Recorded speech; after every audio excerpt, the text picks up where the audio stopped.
Hayot qalay, hayot. Aka, hayotim ag'dar-to'ntar bo'lib ketdi. Tasavvur qilolmayman.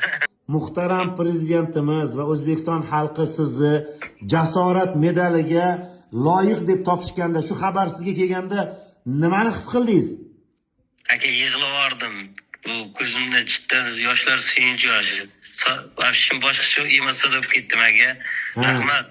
Aka, tarbiya bergan ota-onangizga rahmat.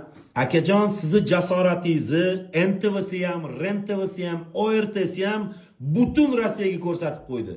Sizni timsolingizni o'sha yerda yurgan vatandoshlarimiz qurilishda ishlashadimi yoki oddiy musofirchilikda dvornikmi yo katta biznesmenmi, hammalari boshlarini tik ko'tarib yurishibdi. Mag'rurlanib yurishibdi, maqtab yuribdi. Endi biz ham bunga befarq bo'la olmaymiz va O'zbekistonda eng rivojlanib kelayotgan Centrum Air aviakompaniyasi siz uchun 5 yil davomida dunyoni mana shu Centrum Air uchadigan xohlagan mamlakatiga, Yevropagami, Rossiyagami, boshqa joygami bepul chipta sertifikatini taqdim etadi akajon. Xohlagan mamlakatingizga Centrum Air bilan uchasiz. Ota-onamni sog'indim, bolalarimni sog'indim.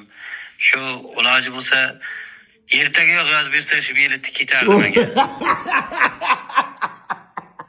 Siz aka O'zbekiston yurtini, vatandoshlarimizni qanaqangi jasoratli ekanini butun Rossiyaga ko'rsatib qo'ydingiz aka.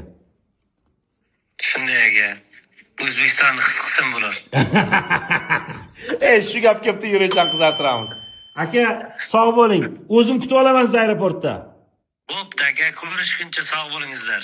Rahmat aka. Ayt sog' bo'lingizlar degan tillaringizdan.